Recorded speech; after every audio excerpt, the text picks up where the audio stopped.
옛날 옛적 연천 뒤 골짜기에 곰쇠라는 나무꾼이 살았답니다. 곰쇠는 이름처럼 생긴 것도 크고 힘도 셌지요. 어려서부터 아버지를 따라 도끼질을 배웠기에 나무뿌리나 바위쯤은 우습게 여겼습니다. 그날도 곰쇠는 새벽같이 산에 올라가 장작을 한 짐 해 내려왔지요. 땀이 비오듯 흐르지만 얼굴엔 늘 웃음이 떠나질 않았습니다. 오늘은 장터 가는 날이요. 장작 팔고 나면 고깃국이라도 한 그릇 먹어야지. 그리하여 봄소에는 짐을 지고 산을 내려가 무주군 장터로 향했습니다. 장터에서 장작을 팔고 주막에서 국밥 한 그릇 말아먹은 후 곰쇠는 다시 뒤 골짜기로 돌아가려 고갯길을 넘고 있었지요. 그런데 그 고갯길 중턱쯤에서 요란한 소리가 들려왔습니다. 놔놓으란 말이오. 가만히 있거라. 가만히. 소리를 따라가 보니 왈파의 서너 명이 한 여인을 붙잡아 끌고 가고 있는 것이었습니다. 곰쇠는 눈이 뒤집혔지요. 이게 무슨 짓들이야. 당장 그 손 놓지 못할까. 그러자 왈패 하나가 돌아보며 비웃는 듯 말했습니다. 이놈아, 우리가 누군 줄 모르느냐. 어서 가던 길이나 가거라. 그런 말 말고 당장 그 손부터 놓으라 하였소. 왈패의 중 하나가 곰쇠의 주먹을 휘둘렀습니다. 하지만 곰쇠는 눈 하나 깜짝 안 하고 그놈을 번쩍 들어 땅에 꽂아버렸지요. 쩍하고 찢어진 옷 사이로 곰쇠의 자태의 알통이 불쑥 드러났습니다. 마치 황소라도 메어치는 근육질 몸이었지요. 화가 치민 곰쇠는 두 왈패를 동시에 들어올려 언덕 아래로 내동댕이 쳐버렸습니다. 그러자 겁에 질린 나머지 하나가 나 살려라 하며 도망가 버렸지요. 곰쇠는 여인을 돌아보며 물었습니다. 괜찮으시오? 어디 다친 곳은 없소. 그러자 여인은 숨을 고르며 말했습니다. 다행히 덕분에 봉변을 면하였소이다. 고맙소. 그 여인이 바로 홍련이라는 과부였지요. 곰쇠를 처음 본 순간부터 온몸이 근육으로 똘똘 뭉친 그 산 사람의 매력에 눈을 떼지 못했습니다. 그런 사내를 홍련은 지금껏 본 적이 없었지요. 그러자 홍련이 살짝 몸을 떨며 말했습니다. 너무 놀라 다리에 힘이 풀렸는지 걸을 수가 없을 것 같소이다. 그 말에 곰쇠는 당황했습니다. 어찌 그냥 두고 갈 수가 있겠소? 집이 어디요 내가 업어드린다. 홍련은 멋쩍게 웃으며 대답했지요. 고갯길을 넘어가면 연천 아래쪽에 기와집이 하나 있는데 거기요. 알겠소이다. 그럼 내 어이시. 곰쇠는 단숨에 그녀를 업고 고갯길을 넘기 시작했습니다. 힘 좋은 등판 위에 여인을 태우고 곰쇠는 묵묵히 걸어갔지요. 등 위에서 홍련은 조용히 웃고 있었습니다. 그녀는 그 순간을 평생 잊지 못할 것 같았습니다. 그렇게 곰소에는 홍련을 업고 연천 아래쪽 기와집에 도착했습니다. 이 집이요. 여기 마루에 내려주시면 됩니다. 곰소에는 살짝 몸을 숙여 그녀를 마루에 조심스레 내려주었습니다. 그리고 예의 바르게 고개를 숙이며 말했습니다. 이만 가버리다. 그러자 홍련이 황급히 불렀지요. 보시오 날 업고 오느라 아주 힘드셨을 테니 밥이라도 한술 뜨고 가시오. 아니요, 괜찮소이다. 나는 가서 다시 나무를 해야 하오. 하지만 홍련의 눈길이 곰쇠의 너덜너덜한 옷으로 향했습니다. 그 옷꼴로 어디 간단 말이오. 이웃들 눈도 있고 오늘은 쉬었다 가시는 것이 좋겠소. 곰쇠는 잠시 머뭇거리다가 홍련이 옷을 꿰매준다고 하니 그제야 고개를 끄덕였습니다. 고맙소이다. 옷이 맺을 동안 잠시 머물다 가겠소. 홍련은 속으로 속삭였습니다. 옷을 다 꿰매버리면 이 총각이 금방 가버릴 테니 조금 지체시켜야겠구나. 그리하여 장롱 속에서 실패의 실을 모두 빼내고 빈 실패만 들고 다시 방으로 나왔습니다. 아이고야, 이 일을 어쩐다오. 실이 다 떨어져 버렸소이다. 오늘은 늦었으니 하루 묵어가면 내일 장터에서 실을 사 와 꿰매드린다. 곰소에는 조금 당황했지만 옷 상태를 보고는 고개를 끄덕였습니다. 그렇다면 하룻밤만 신세지겠소이다. 홍련은 입꼬리를 올리며 방으로 돌아왔습니다. 이제부터가 진짜 시작이야. 그날 밤 홍련은 곰쇠를 사랑채에 재우겠다 하였으나 일부러 핑계를 댔습니다. 사랑채는 오랫동안 안 써서 먼지가 자욱하오. 그냥 안방에서 주무시구려. 안방이라니? 그럴 수는 없소. 나는 마루에 자도 괜찮소이다.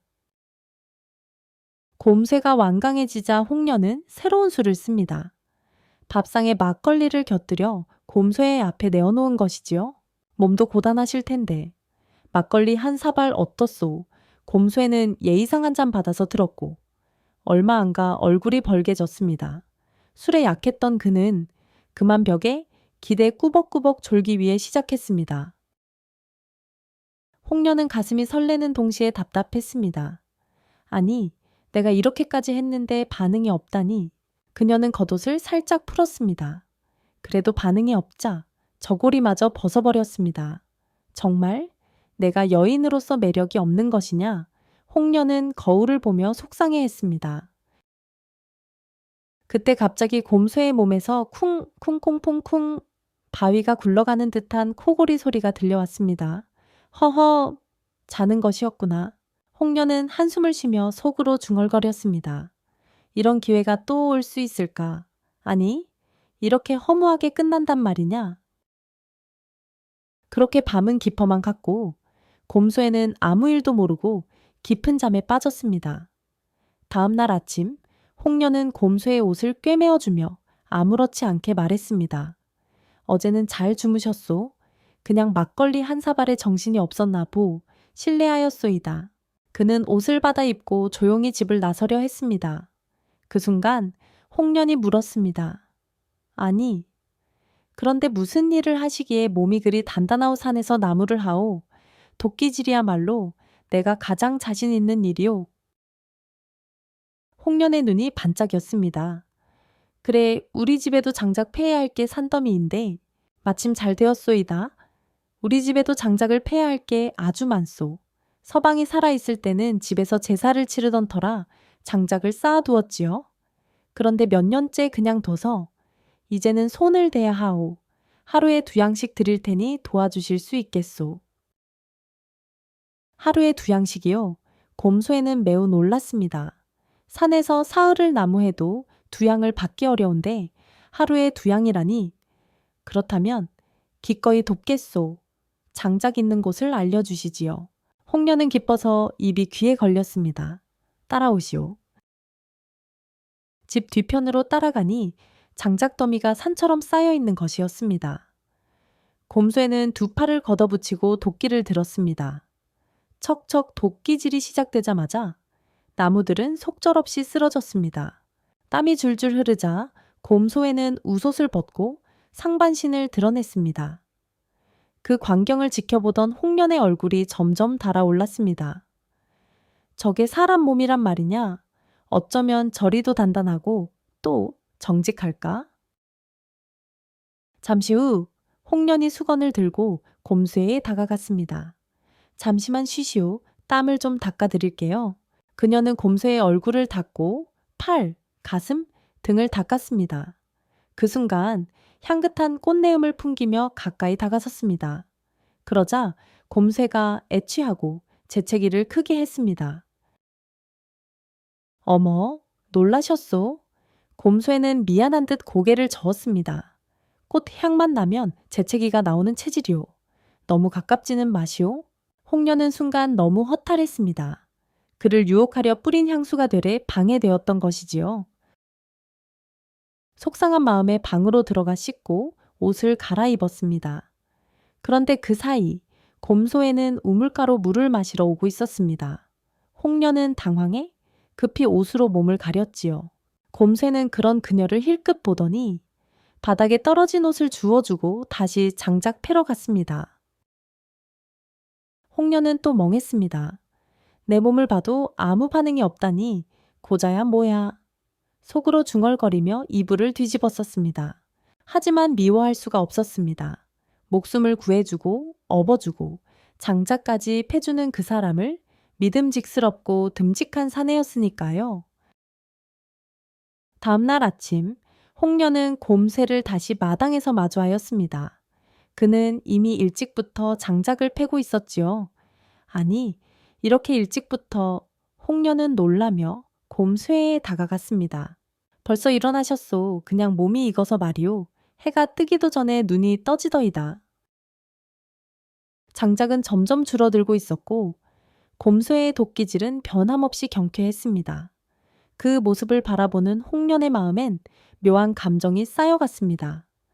존경, 설렘, 안타까움, 그리고 조금씩 고이는 애정. 점심 무렵 곰쇠는 장작더미 앞에 도끼를 내려놓았습니다. 남은 장작은 다 팼소.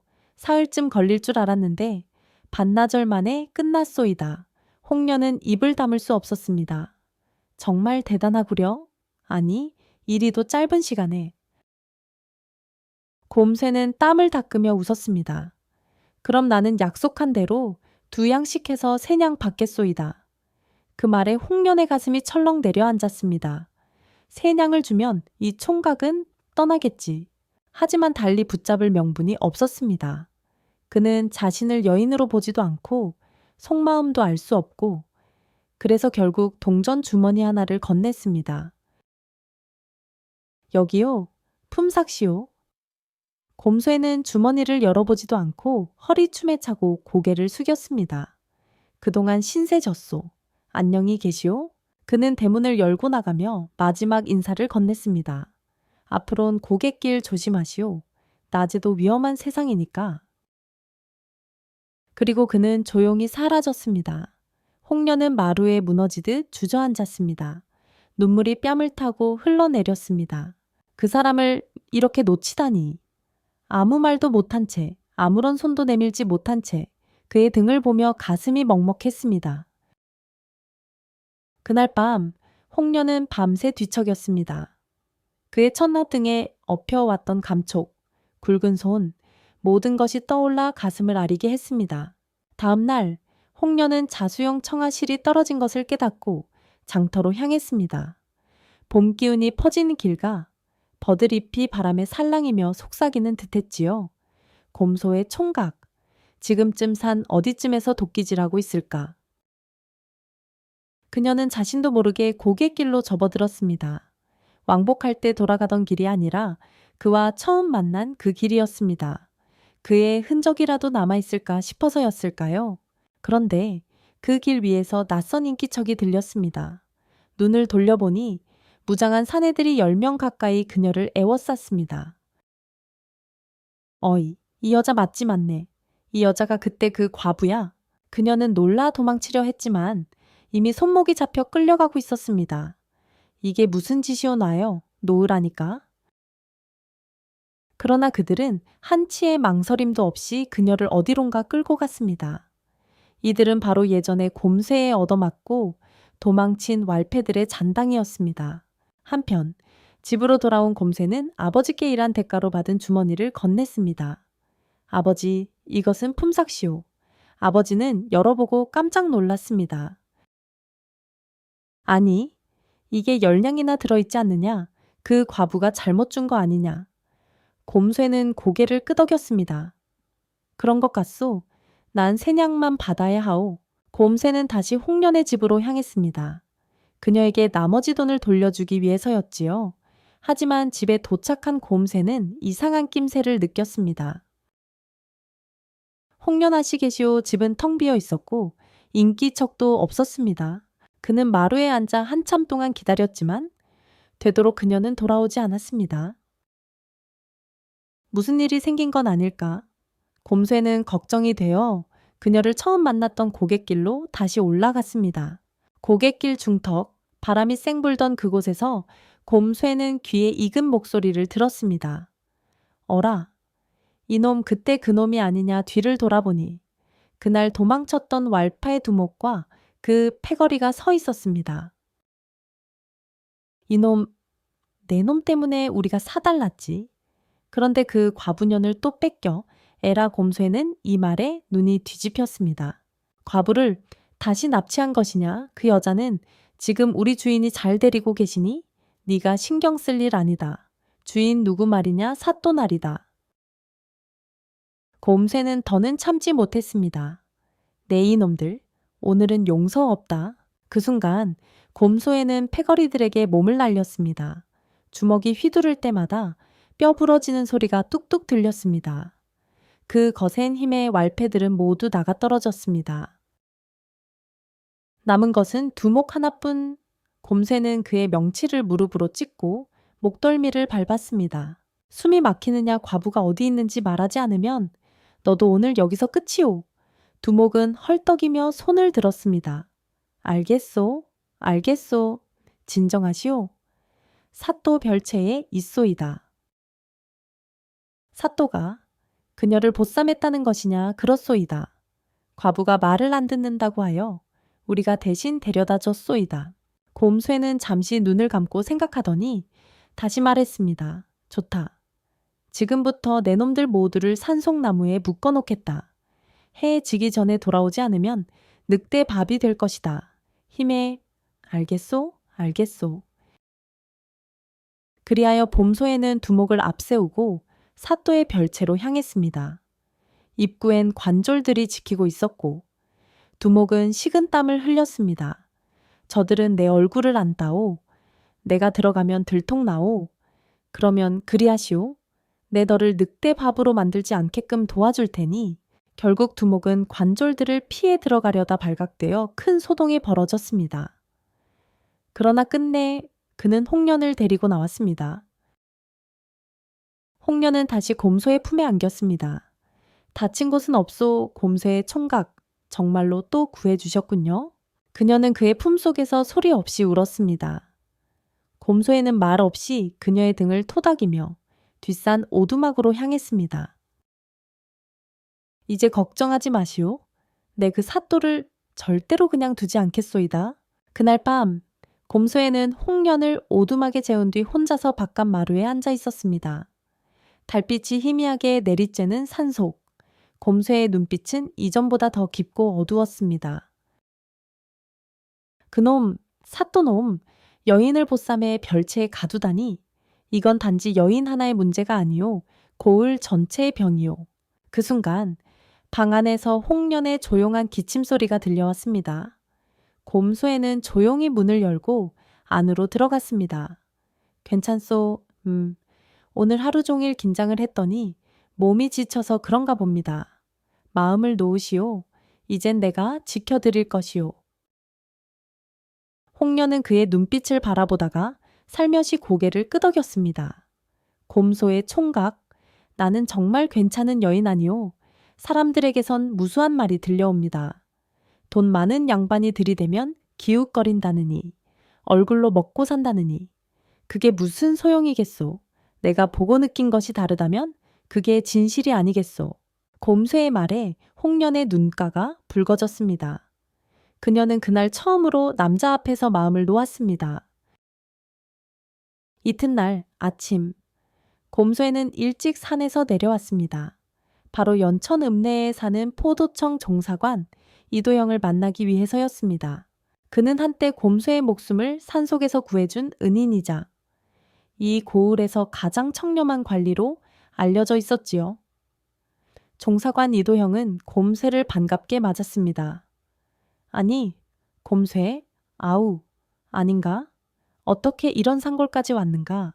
예전에 저를 구해주신 은혜 잊지 않고 있었소. 지금 큰일이 벌어지고 있어 찾았소이다. 곰소에는 홍련이 사또에게 납치되었던 경위와 왈패들의 행적을 조목조목 이야기해 주었습니다. 이도영은 잠시 눈을 감았다 떴습니다. 그자가 그 사또놈이 결국은 여기까지 썩었단 말이군. 곰쇠는 고개를 숙였습니다. 그자를 단죄하고 싶소. 하지만 나는 그저 산 사람일 뿐 누구도 내 말을 믿으려 하지 않을 것이오. 그래서 날 찾아온 거군. 알겠네? 단, 증거가 필요하네. 확실한 증거. 곰쇠는 잠시 말없이 고개를 끄덕였습니다.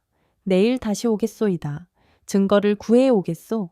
그날 밤 곰쇠는 왈패 두목이 말한 장소로 향했습니다. 연천 외곽의 오래된 대밭 아래, 낡은 절터 한쪽, 그곳에 사또의 비리 문서와 상납 장부가 묻혀 있다고 했지요. 여기쯤이었소이다. 곰새는 땅을 파기 시작했습니다. 손과 발로 흙을 퍼내고 한참을 파다 보니 삐걱하는 나무 상자 하나가 나왔습니다. 상자를 열어보니 그 안에는 한자로 빼곡히 적힌 서류 뭉치, 봉투, 금전 출납 장부, 서약서 그 모두가 사또의 비리를 증명하는 문서였습니다. 이 정도면 충분하겠지요. 곰쇠는 그것을 싸서 조심스레 오두막으로 가져왔습니다. 홍련은 놀란 얼굴로 곰쇠를 맞이했습니다. 이 밤중에 어디 다녀오신 거요? 당신을 위해. 그리고 이 고을을 위해 준비해야 할 것이 있었소. 그는 그녀 앞에 문서를 펼쳐 보였습니다. 이것이 사또가 저지른 죄의 증거이요. 그리고 당신이 겪은 고통의 실체이기도 하오. 홍련은 문서를 덮으며 눈물을 훔쳤습니다. 그럼 이제 저 사람도 죗값을 받게 되겠지요? 곰새는 고개를 끄덕였습니다. 예, 그리고 그날이 머지않았소. 이튿날 곰새는 다시 포도청 종사관 이도영을 찾아가 문서를 건넸습니다. 이도영은 그것을 펼쳐보다가 입을 다물지 못했습니다. 이 많은 비리 문서가 어떻게 사또가 뒷배를 봐주던 왈패들이 알려준 것이오. 이제 남은 건 고을을 바로잡는 것뿐이오. 그날 밤 종사관 이도영은 조용히 상부에 보고서와 증거물을 보냈습니다. 며칠 뒤 포도청의 군사들이 연천고을에 들이닥쳤습니다. 사또와 그의 하수인들 그리고 남은 왈패들 모두가 죄다 붙잡혀 갇히게 된 것이지요. 연천은 들썩였고 마을 사람들은 그 소문을 듣고 경악과 통쾌함을 동시에 느꼈습니다. 며칠 뒤 곰소에는 조용히 홍련의 말을 걸었습니다. 이제는 안심하시오. 사또도 패거리도 다시는 돌아오지 않을 것이오. 홍련은 한참을 말없이 앉아 있다가 조용히 곰쇠의 손을 잡았습니다. 곰쇠의 총각 사실은 가지 않으려 합니다. 여기서 당신과 함께 살고 싶소. 곰쇠는 놀라며 물었습니다. 아니, 부인께서 어찌 이 산속에서 그대가 실소? 곰쇠는 고개를 저었습니다. 아니요. 너무나도 좋소이다. 다만 내 신분이 낮아 부인 같은 분을 언감생심. 그 말에 홍련은 눈물을 흘렸습니다. 그래서였군요. 그래서 그날 내 몸을 보고도 모른 척했던 것이군요. 그것이 예의라 생각했소. 홍련은 웃었습니다. 그게 곰소의 총각다운 거지요. 그리고 그녀는 곰쇠의 손등 위에 자기 손을 얹었습니다. 곰소의 총각, 내 서방이 되어주시오. 나는 당신 같은 사람을 다시는 만날 수 없을 것 같소. 그 순간 곁에서 듣고 있던 곰새의 아버지가 한마디 했습니다. 그 여인의 알몸을 보았으면 책임져야지. 사내란 책임을 지는 것이지. 곰새는 얼굴이 붉어졌고 홍련은 소리내어 웃었습니다. 그리하여 두 사람은 아버지 앞에서 소박하게 약식 혼례를 치렀습니다. 그리고 그날 밤 홍련은 곰쇠에 속삭였습니다.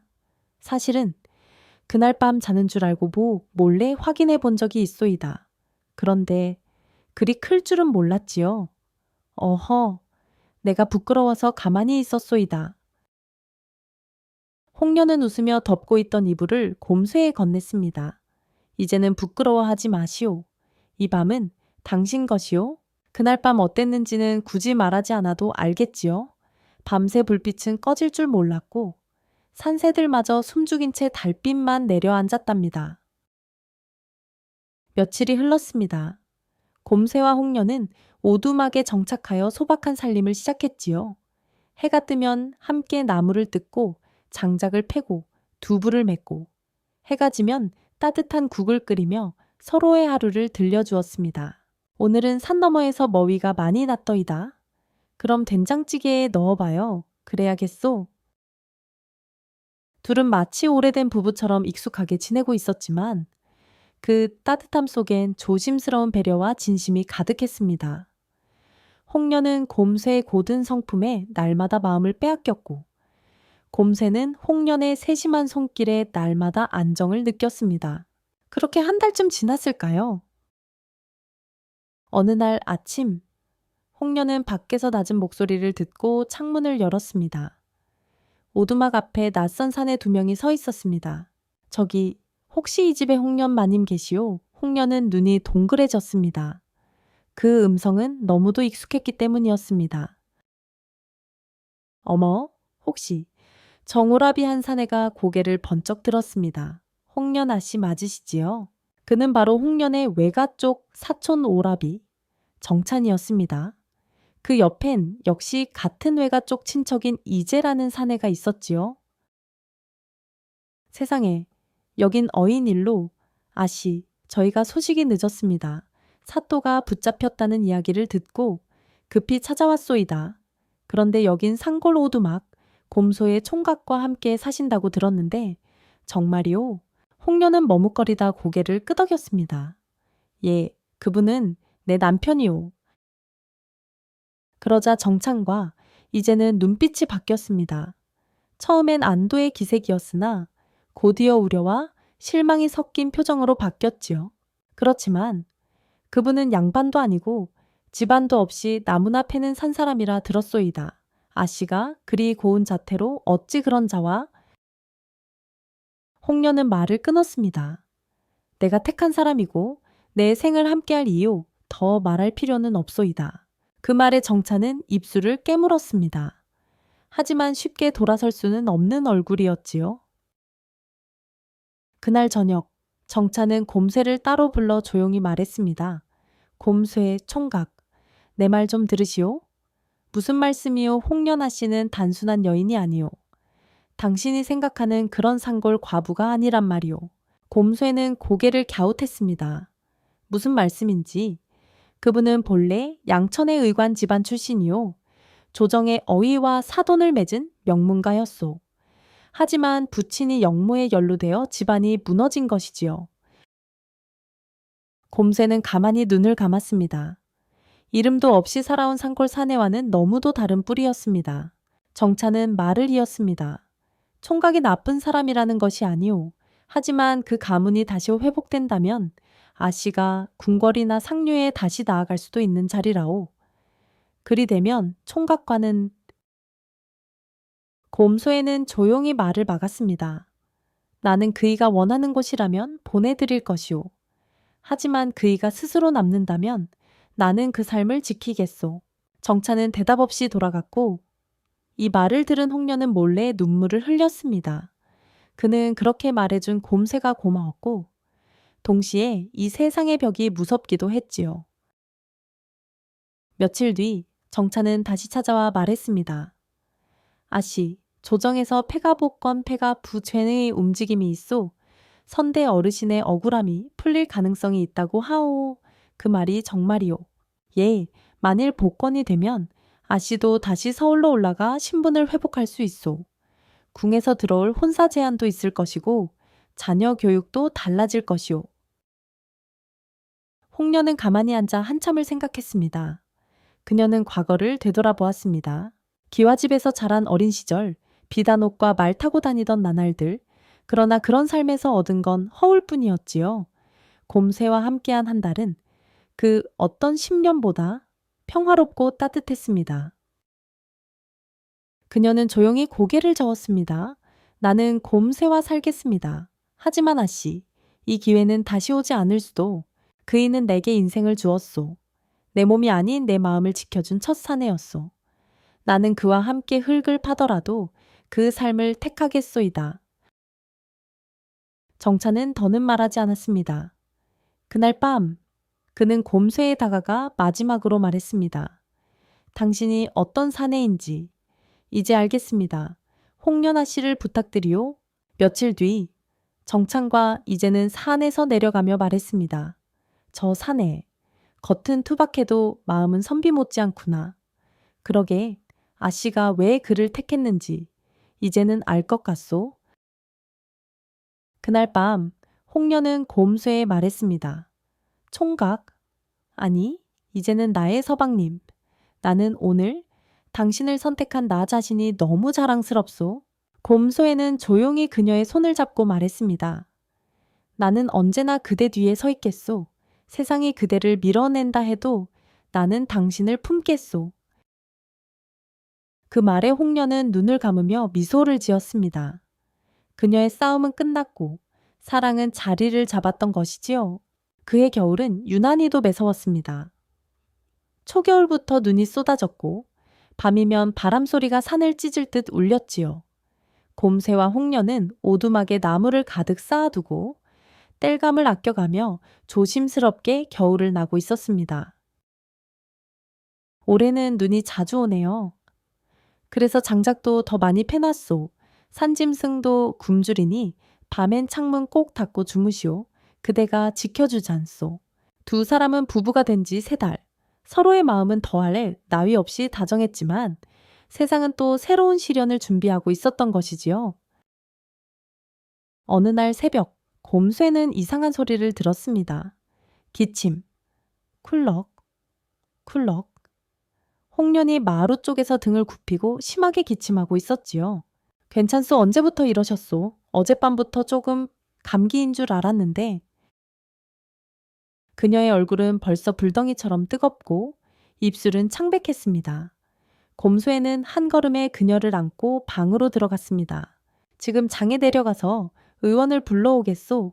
잠시만 버티시오. 서방님, 눈이 이렇게 오는데 괜찮겠소? 당신 먼저 살리고 봐야지요. 곰새는 눈 덮인 산길을 뚫고 연천 장터까지 혼자 달려갔습니다. 장터에 다다르자 거리는 이미 황폐한 모습을 하고 있었습니다. 문을 닫은 가게들을, 텅 빈 거리, 문전에서 조용히 통곡하는 이들, 그리고 곳곳에 붙어있는 붉은 색종이 글씨. 역병 창궐 외출 삼가 곰새는 멈춰 섰습니다. 사람들 속삭이는 소리가 들려왔지요. 아랫마을서 죽은 이가 셋이라더라. 열병에 피를 토한다던데 이젠 누구도 못 믿어. 곰새는 주막 앞에 앉아있는 노인을 붙잡고 물었습니다. 이봐요. 혹시 의원은 어디 계시는지 아시오? 의원 다 도망갔다네. 치료하다 병 옮은 자도 있다던데. 곰새는 말없이 입술을 깨물었습니다. 그럼 약방도 닫은 지 오래네. 약초는 있어도 쓸 줄 아는 사람이 없지. 그 말에 곰소애는 다시 산길을 돌았습니다. 그럼 내가 구해야지. 내가 살려야 해. 집에 도착한 곰새는 그녀의 이마를 짚어보았습니다. 여전히 뜨겁고 숨소리는 가빠지고 있었습니다. 그는 장롱 안에서 종이에 적어둔 옛 약초 노트를 꺼냈습니다. 아버지가 어릴 적 가르쳐준 민간요법과 산 약초 기록이었지요. 감초, 마왕, 생강, 열을 데리고 숨을 고르게 해주는 것. 그날부터 곰소애는 하루 2번 눈속을 헤치고 산을 오르며 약초를 캤습니다. 밤엔 가마솥에 약을 달여 홍련의 입에 한 방울 한 방울 떠먹였지요. 서방님, 정말로 괜찮소? 내 그대까지 이를 순 없소. 하루라도 먼저 떠나지 마시오. 사흘째 되던 밤, 홍련은 뜬 눈으로 천장을 바라보다 곰쇠의 손을 꼭 잡았습니다. 나 무서웠소. 왜요? 예전에 양반이던 시절 병이 들어도 내 곁엔 아무도 없었소. 다들 물러서기 바빴지요. 하지만 당신은 곰쇠는 홍련의 눈가에 떨어진 눈물을 닦아주었습니다. 내가 당신을 지켜준 게 아니라 당신이 내 삶을 붙잡아준 것이오. 그날 밤 홍련의 열은 처음으로 서서히 내려가기 위해 시작했습니다. 일주일 뒤 홍련은 겨우 몸을 일으켜 앉을 수 있었습니다. 곰쇠는 밥을 고르게 퍼서 그녀에게 내밀었습니다. 죽이라도 먹어야 힘이 나지요. 홍련은 손을 떨며 그릇을 들었습니다. 당신 덕분이요? 아니, 당신 아니었으면 나는... 곰쇠는 조용히 고개를 숙였습니다. 이렇게만 살아도 좋겠지요. 큰 집 없어도 비단 없어도. 홍련은 웃으며 말했습니다. 나는 이미 큰 집과 비단을 가졌소. 곰소의 서방이 내 궁궐이요. 그러던 어느 날 곰소애는 장터에서 다시 만난 이웃 노파에게 들었습니다. 그대가 홍련아 씨 살렸다지요, 예. 그냥 약초로 다려 먹였을 뿐이요. 노파는 조용히 말했습니다. 의원도 못 고친 병을 산 사람이 고쳤다. 다들 전설처럼 이야기하오. 곰소의 총각. 당신은 단지 나무꾼이 아니오. 아씨가 살아난 건 그 사랑 때문이오. 그 말에 곰새는 미소 지었습니다. 그리고 속으로 중얼거렸습니다. 이겨냈다. 이번에도. 그의 봄. 연천은 다시 꽃이 피었습니다. 홍련은 마당에 나와 파릇한 새싹을 바라보며 말했습니다. 이제부터는 우리 둘 다 다시 태어난 거요. 곰새는 그녀의 어깨에 살포시 손을 얹었습니다. 그리고 나는 평생 이 손을 놓지 않을 것이오. 산바람은 살랑 불고 연천 골짜기는 다시 평화를 되찾았답니다. 그해 봄, 연천 뒤 골짜기에도 꽃이 피고 새가 울기 위해 시작했습니다. 눈 녹은 자리에 쑥과 냉이가 솟아오르고 장독대 옆엔 벌들이 윙윙 날아다녔지요. 곰새와 홍련은 오두막 앞 텃밭에 무와 상추를 심으며 다정한 봄날을 보내고 있었습니다. 올해는 밭고랑을 좀 더 넓혀야겠소. 그래요. 아이도 생길지 모르지 않소. 아이. 그 말에 곰새는 잠시 손을 멈추었습니다. 홍련은 웃으며 말했지요. 아니요. 아직 없소이다. 다만 생기면 좋겠다는 마음이. 곰새는 쑥스럽게 웃으며 고개를 끄덕였습니다. 그럼 그날 밤엔 좀 더 힘을 내겠소이다. 어머, 이 사람? 두 사람은 눈을 마주보며 웃었습니다. 평화롭고 조용하고 아무것도 바랄 게 없는 나날이었지요. 그러던 어느 날 해질녘, 곰새는 산 아래 가을가에서 이상한 걸 보았습니다. 작은 그림자 하나가 물가에서 웅크리고 있었습니다. 어이, 누구요? 곰새가 다가가자 깜짝 놀란 아이 하나가 뒤를 돌아보았습니다. 12살쯤 되어 보이는 소녀, 머리는 헝클어져 있고 옷은 더럽고 찢어져 있었습니다. 너, 여긴 어쩐 일이냐? 아이는 아무 말 없이 입술만 달싹였습니다. 곰새는 눈치를 챘지요. 혹시 말을 못하느냐? 소녀는 조용히 고개를 끄덕였습니다. 곰새는 소녀를 안고 오두막으로 돌아왔습니다. 이 아이가 길을 잃은 것 같소이다. 홍련은 아이의 얼굴을 보자마자 어디선가 본 듯한 느낌에 잠시 멈칫했습니다. 이름은. 아이는 손짓으로 하늘을 가리켰습니다. 하늘이 그럼 이름이 하늘이냐? 아이는 작게 고개를 끄덕였습니다. 그날 밤 홍련은 아이를 깨끗이 씻기고 입을 옷을 찾아 입혀주었습니다. 곰새는 텃밭 옆에 있던 헛간을 치워 하늘이 잘 수 있는 작은 방을 만들어 주었지요.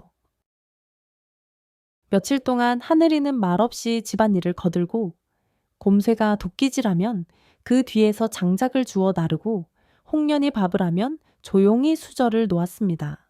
그 조용한 수능 속에서 홍련은 점점 하늘이를 아껴주게 되었지요. 이 아이, 어쩌면 하늘이 우리한테 내려준 선물일지도 몰라요. 그래서 이름도 하늘인가 보. 하지만 어느 날 밤, 홍련은 잠결에 하늘이 우는 소리를 들었습니다. 흑, 엄마와. 그 소리에 홍련의 가슴은 덜컥 내려앉았습니다.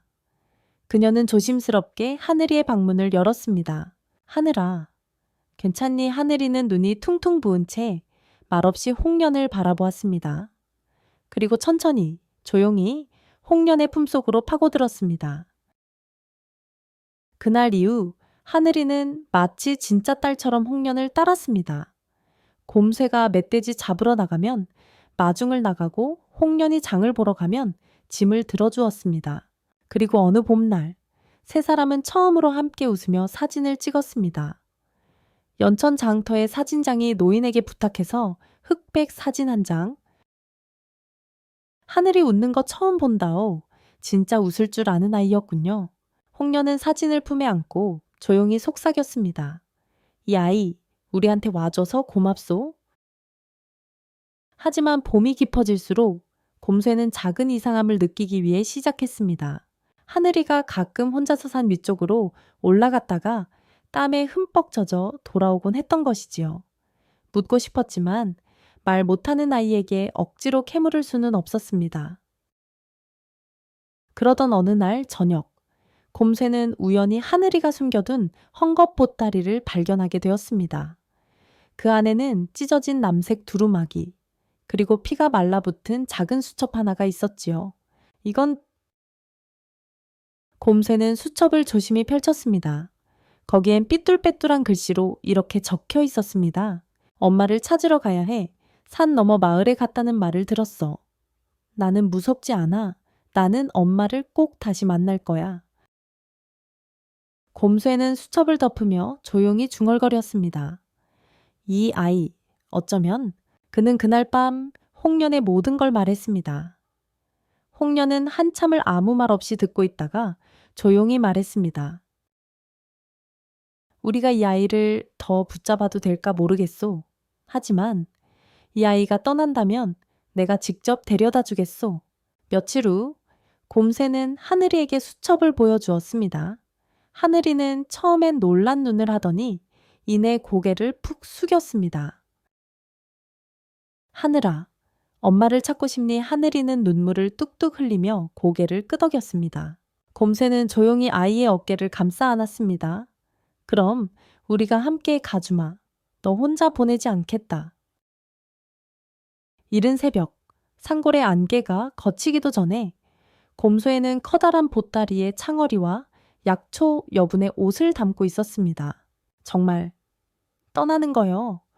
홍련은 하늘의 머리를 조심스럽게 빗겨주며 묻습니다.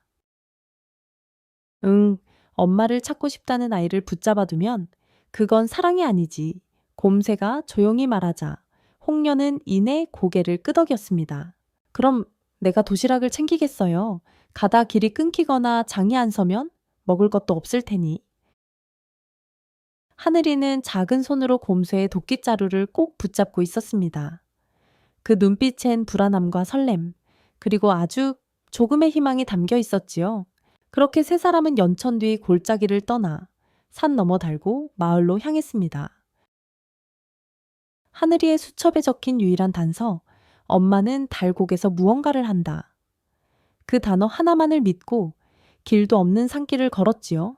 처음엔 고요한 숲과 맑은 계곡이 방해주었지만 이내 진흙탕 산길과 거센 빗줄기가 그들을 막아섰습니다.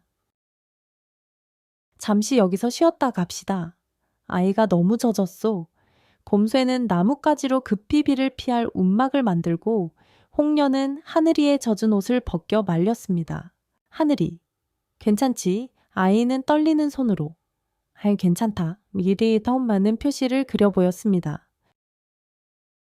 사흘 만에 도착한다고 마을 장터는 이미 끝났고 거리에선 누런 먼지만 휘날렸습니다. 곰쇠는 이발소 앞에 앉아있던 노인을 향해 물었습니다. 여기 혹시 아이를 잃어버린 여인이 산 적이 있습니까? 노인은 코를 훌쩍이며 대답했습니다. 그건 글쎄요.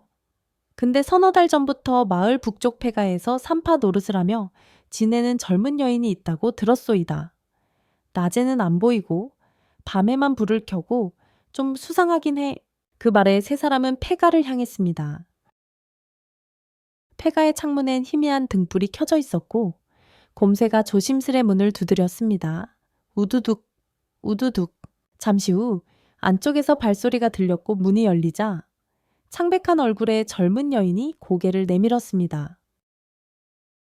누구시죠? 곰새는 잠시 망설이다 하늘이를 앞으로 밀었습니다. 그리고 수첩을 꺼내 조용히 내밀었습니다. 여인의 얼굴이 하얗게 질리더니 순간적으로 무릎을 꿇고 울부짖었습니다. 하늘아, 하늘이야, 너였구나. 너 정말로? 홍련은 아이를 감싸 안으려 했지만 하늘이는 이미 엄마의 품에 안겨 목 놓아 울고 있었습니다. 엄마, 엄마, 엄마.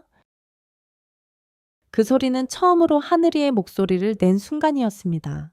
홍련과 곰소에는 조용히 그 광경을 뒤에서 지켜보았습니다. 잠시 후 여인은 눈물을 닦고 말했습니다. 죄송합니다. 전 장화라고 합니다. 하늘이는 제 딸입니다. 그녀는 떨리는 목소리로 지난 사연을 말하기 시작했습니다. 남편이 도적무리에 들어가 살인 누명을 쓰고 도망자 신세가 되었어요. 광에서 아이까지 붙잡아 가겠다고 해서 아이를 숲속에 숨겨놓고 도망칠 수밖에 없었습니다. 곰소애는 눈을 가늘게 뜨고 말했습니다. 그럼 아이는 혼자였던 겁니까? 예. 죽을 듯이 미안했습니다. 돌아갔지만 이미 아이는 없어지고 홍련이 물었습니다. 그 후 왜 찾으러 다니지 않으셨나요? 찾았죠. 수없이. 하지만 이 뒤 골짜기까지 올 줄은 몰랐어요. 나는 그저 아이가 살아만 있으면 됐다고. 곰소에는 말 없이 고개를 끄덕였습니다. 그는 더 이상 누구를 탓할 수 없었습니다. 그날 밤 세 사람은 장화라는 집에서 하룻밤을 머물렀습니다. 하늘이는 엄마와 꼭 붙어 잠이 들었고 홍련은 곰소의 팔을 꼭 잡고 조용히 말했습니다. 이 아이, 이제 떠나겠죠? 곰소에는 고개를 끄덕였습니다. 우리가 이 아이를 얻은 것도 떠나보내는 것도 모두 하늘의 뜻이라 생각하오. 다음날 아침 하늘이는 어른들 앞에서 서툰 발음으로 말했습니다. 서방님, 홍련 마님, 고맙습니다. 나 평생 잊지 않아요. 곰쇠는 웃으며 하늘이의 머리를 쓰다듬었습니다.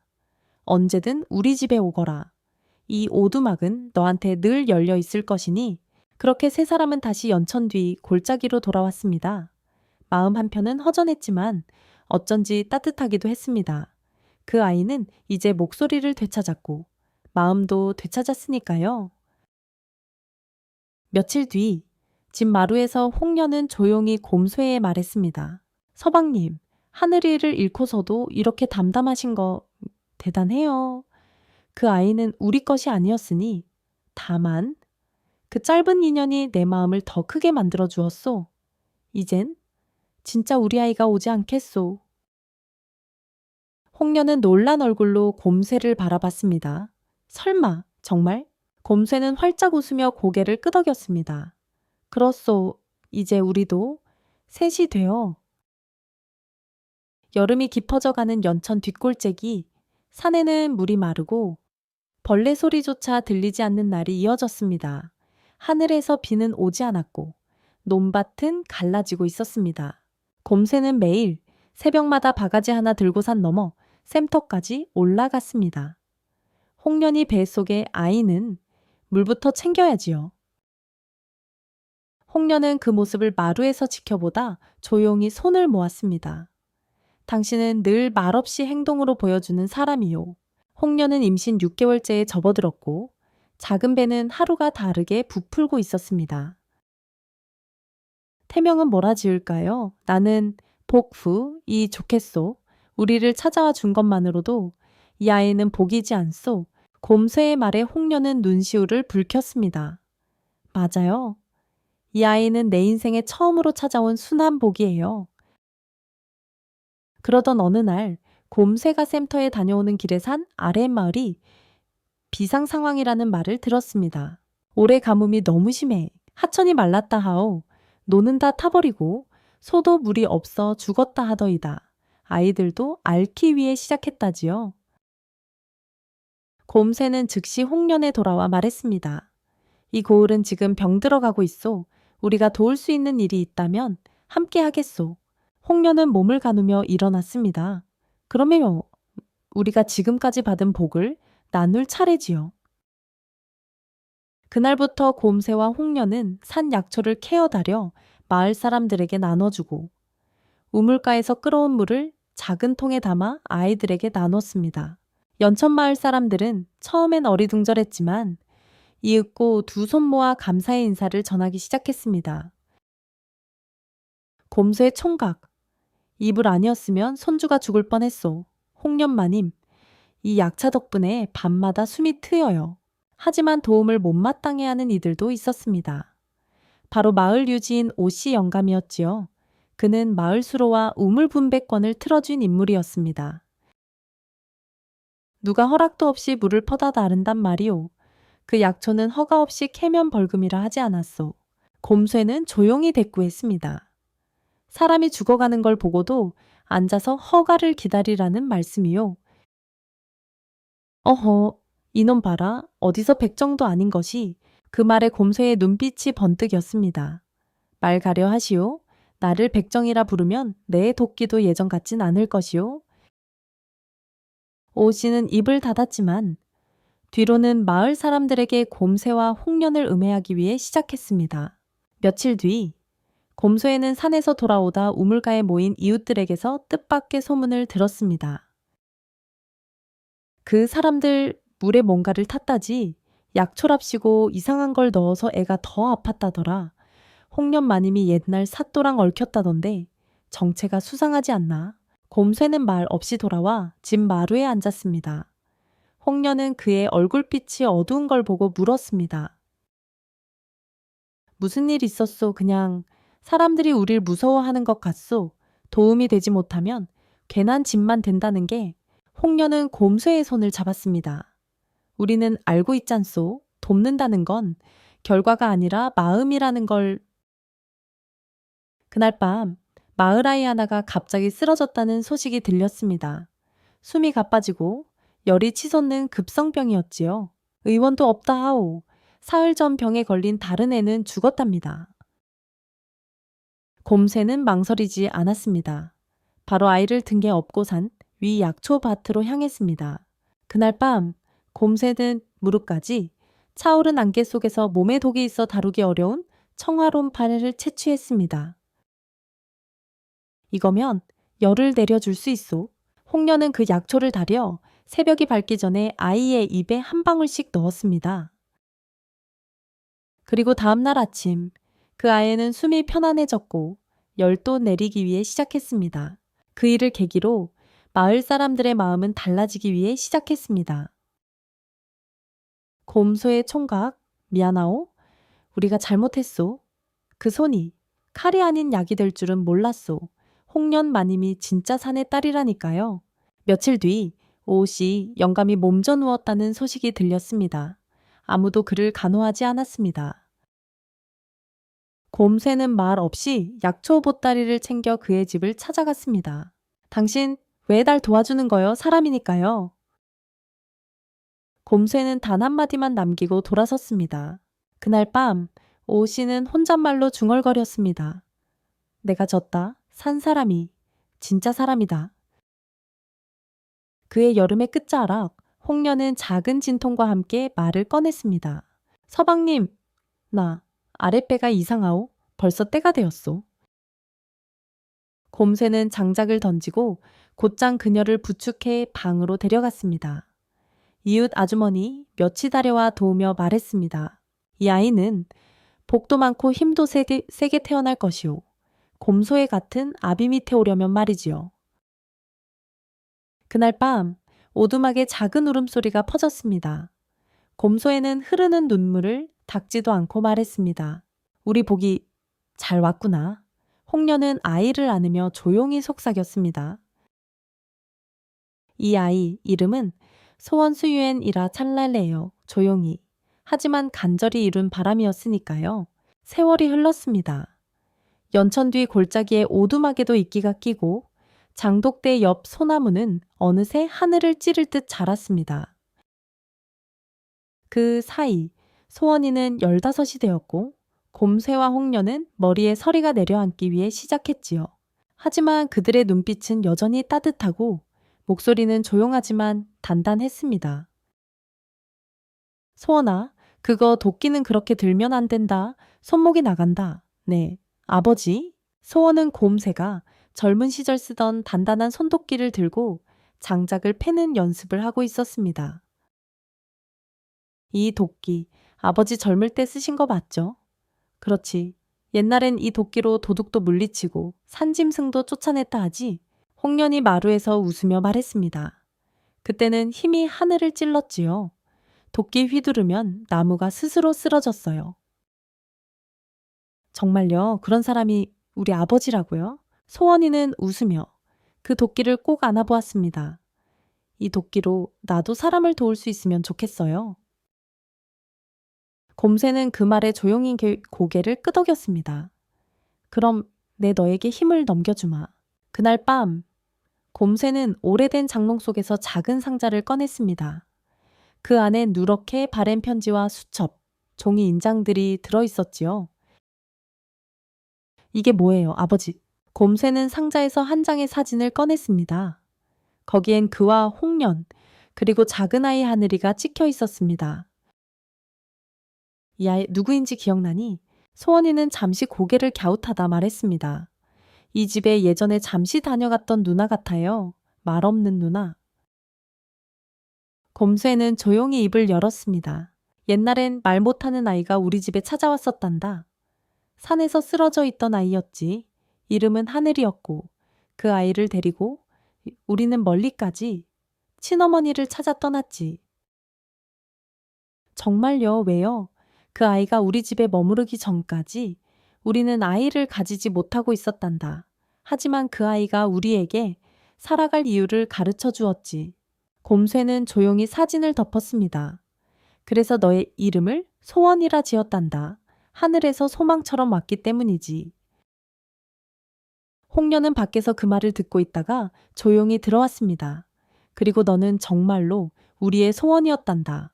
하늘이 돌아간 그 해, 겨울, 널 품에 안았지. 소원은 말없이 부모를 바라보다가 곰소의 무릎에 앉았습니다.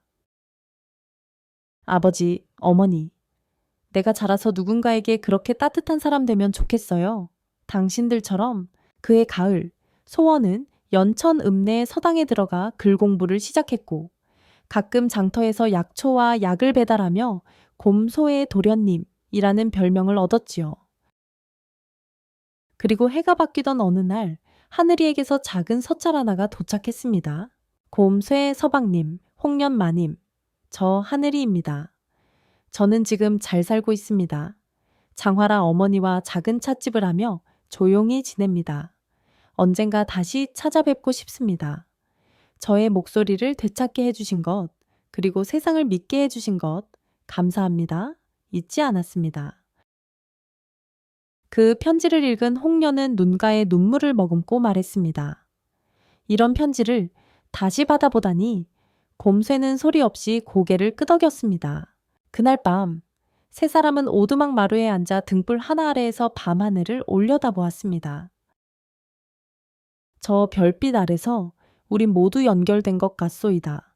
곰새가 말했습니다. 소원은 도끼를 옆에 내려놓고 말했습니다.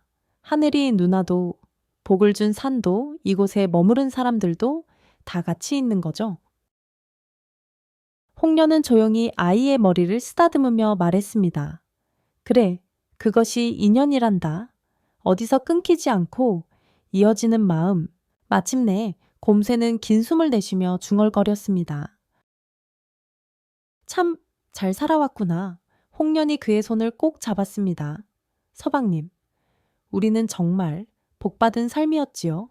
그 순간 멀리서 새소리가 울렸습니다. 그리고 그 소리는 천천히 골짜기를 따라 퍼져나갔습니다.